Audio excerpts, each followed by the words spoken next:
There are separate kits for Reading Mastery 1 and Fast Cycle 1.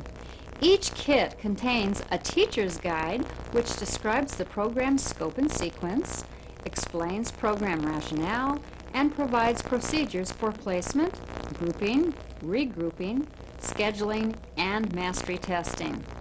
The guide also includes important sample exercises and provides lots of specific information on how to present the exercises and correct predictable student errors. Your teacher's guide can be an invaluable aid for quick references. The Reading Mastery 1 kit includes 3 teacher presentation books that specify every activity for each of 160 lessons. The Fast Cycle kit contains 4 teacher presentation books. The first 2 teach the same skills taught in Reading Mastery 1, but in 80 scripted lessons. Each teacher presentation book is scripted. It tells you exactly what to do and what to say. The reason for this attention to detail in designing lessons is that details do make a difference. The vocabulary and wording used in every direct instruction script was designed to be concise, consistent, simple, and clear. Students, particularly low performers, become easily confused, discouraged, and lose interest in long lectures or explanations that are beyond their understanding. Every activity and every exercise is planned to be functional and serve a specific purpose in moving students from teacher-directed instruction to independent application. Each lesson includes many exercises. Each exercise includes a series of instructional steps to teach a particular component reading skill. These exercises are called formats. A format may appear for a number of lessons. What the teacher does and says remains the same, consistent. The only difference is the examples presented in the exercise. Later formats usually build on what was presented in earlier formats. The teacher presentation book will indicate that a format is appearing for the first time with a line above and below the exercise title and number. When you see this cue in upcoming lessons, you can refer to your teacher's guide for critical techniques and practice new formats before you teach them to your students. Each kit also contains a spelling book, which includes a 5 to 10 minute daily scripted spelling lesson. These lessons are coordinated with the introduction of reading skills. The spelling book is not to be used until students have some proficiency in symbol identification and blending, Lesson 50 of Reading Mastery 1 or Lesson 36 of Fast Cycle 1. Each kit also contains a Behavior Objectives booklet, one Skills Profile folder, an acetate page protector, and a set of group progress indicators, colored plastic clips that help you keep the place for each group in the program. In the Reading Mastery Kit, there is an audio tape cassette demonstrating how to pronounce the sounds and how to present some formats from the program. Each student needs to have a set of consumable workbooks, 3 for Reading Mastery 1, 2 for Fast Cycle 1. These workbooks not only contain practice activities, but initially include stories the children are to read.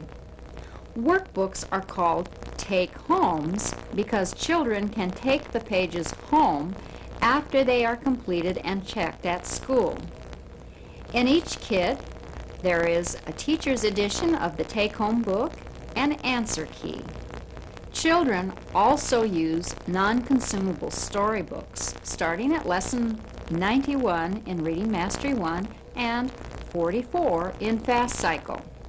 You need to have enough storybooks for each child in your largest instructional group, plus a few extra.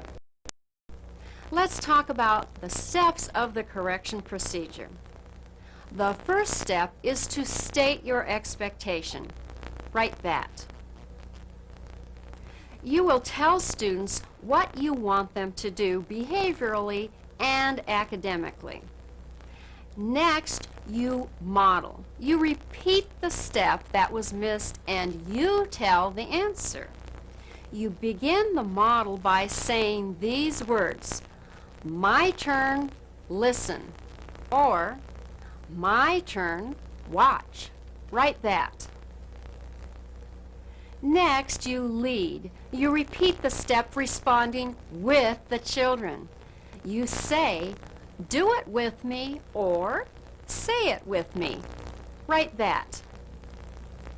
You keep responding with the children even though they may not be producing the correct response. If they make errors while you're leading, you don't interrupt your rhythm by modeling again. You just continue to assertively lead until they do respond correctly with you. You say again each time before signaling the students to respond. Write again several times and then write repeat lead until 2 correct responses in a row. That means repeat the lead as many times as it takes to get the children to respond 2 times in a row correctly with you. Sometime to prompt myself while I'm leading, I finally get a correct group response, then I'll say one more time and lead again. When the children appear to have responded correctly 2 times in a row with your lead, you have to let the children respond to the instructional task without your answering with them. This is called the test step. For the test step, write your turn or all by yourselves. After you have completed the model, lead, and test steps, you repeat the whole exercise from the beginning. For example, if the children are working on an exercise with 4 words and they miss the second word, you would return to the first word after you've corrected the second word. The goal is to have children respond correctly to all 4 words in a row. We call this part firming. Part firming is the means by which the teacher ensures that the children are provided with adequate practice to facilitate them retaining the skills they've been taught. We find that if a teacher provides sufficient repetitions to enable the children to respond correctly to all the items in the exercise, the next day the number of repetitions they need to master a similar exercise will go down significantly. When you do part firming, the children let you know how much practice they need to master a skill. For those of you working with naive children, you will find that it takes many repetitions. I'll be showing you how to keep the children attentive and motivated while providing those repetitions. Obviously, what you say and do before returning to the beginning of an exercise is critical. Before going back to the beginning of an exercise, you need to provide the children with some encouragement. You can do that by praising children who responded correctly. Don't worry, you won't be hurting the feelings of the children who didn't respond correctly. You'll just be communicating to them what is important. Later, when they do get the answer correct, you'll praise them. Here's what to write next.